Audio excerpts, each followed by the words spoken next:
अजितदादांच्या विमान अपघातावरून रोहित पवारांनी गंभीर शंका उपस्थित केली। अजितदादांसह आणखी एका बड्या नेत्याच्या फोटोवर भोंदू खरातनं फुली मारल्याचं रोहित पवार म्हणाले।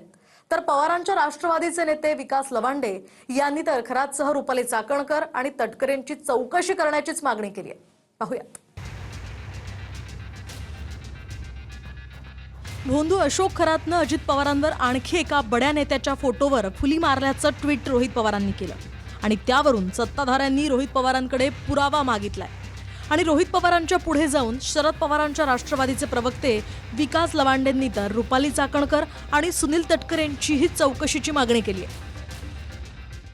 दादांच्या फोटोवर फुली मारलेली अशोक खरातच्या तिथे, तर अशोक खरातचे संस्थांचे विश्वस्त तर रुपाली चाकणकर होत्या, त्यांच्याकडे जाणं येणं सुनील तटकरेंचं होतं आणि अजितदादांच्या घरासमोर सुद्धा सोया बिबे लिंब काय भावली वगैरे काळ्या टाकलेल्या होत्या बारामतीतल्या त्यांच्या घरासमोर। हे सगळं पाहता आणि रोहितदादांचं ट्विट पाहता याची खरंच चौकशी होण्याची गरज आहे, कारण दादांचा घातपात की अपघात हे आता राहिलेलं नाही, दादांचा सुनियोजित मर्डर झालेला आहे हे आम्ही वेळोवेळी सांगतोय आणि ते सिद्ध झालेलं आहे। सुनील तटकरे, रुपाली चाकणकर हे अशोक खरात प्रकरणात पूर्णपणे अडकलेले आहेत, त्यांच्यावर गुन्हा दाखल होणं, त्यांना सहआरोपी करण्याची आमची अनेक दिवसाची मागणी आहे। तसं निवेदन आम्ही मुख्यमंत्र्यांना दिलेलं आहे। माननीय रोहित पवारजी, विजय वडेट्टीवारजी हे जे मीडिया मॅनेजमेंट करताय, अति सेन्सिटिव्ह केसमध्ये जे SIT आहे त्या SITकडे यांनी जाऊन पुरावे दिले पाहिजे।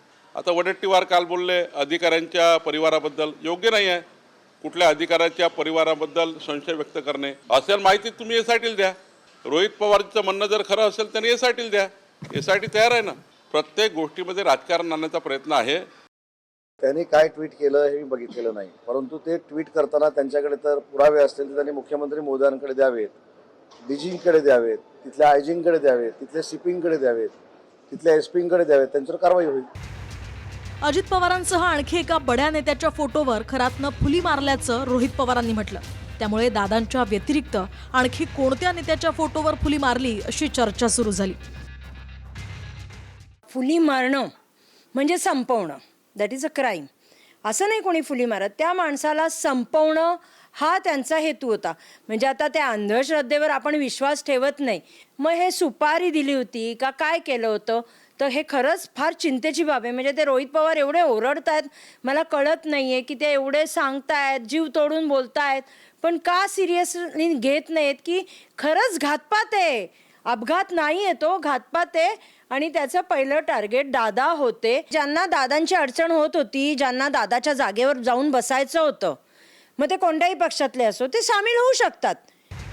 भूमाता ब्रिगेडच्या तृप्ती देसाईंनी तर खरातचं फुलीचं कनेक्शन राष्ट्रवादीच्या विलिनीकरणाशी जोडलंय। दोन्ही पवार एकत्र येऊ नयेत यासाठी काळी जादू करण्यात आली का, असा सवाल तृप्ती देसाईंनी केलाय। की अजितदादा पवार यांचा जो फोटो आहे त्याला कुठेतरी जी आहे ती काळी फुली करण्यात आलेली होती। म्हणजे अजितदादांना मारण्याचा डाव होता। त्याच्याबरोबर त्याच्यात लिहिलेलं की मग महाराष्ट्रातल्या एक बड्या नेत्याचंही त्याच्याबरोबर नाव आणि फोटो आहे ज्याच्यावर फुली आहे। मग ते कुणाचं नाव आहे?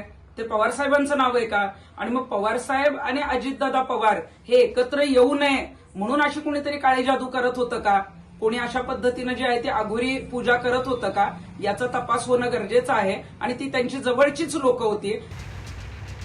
अजितदादांच्या विमान अपघातावरून आधीच रोहित पवारांसह शरद पवारांच्या राष्ट्रवादीच्या नेत्यांनी शंका उपस्थित केली आहे। त्यातच भोंदू खरातशी अपघाताचं प्रकरण जोडलं जात आहे।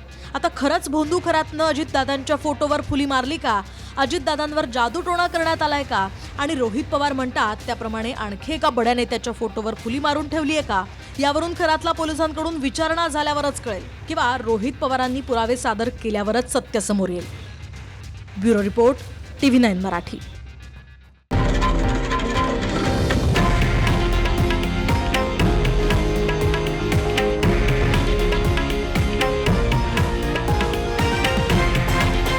हे आहे देशातील नंबर 1 न्यूज नेटवर्क आणि आपण पाहत आहात TV9 मराठी, एकमेव।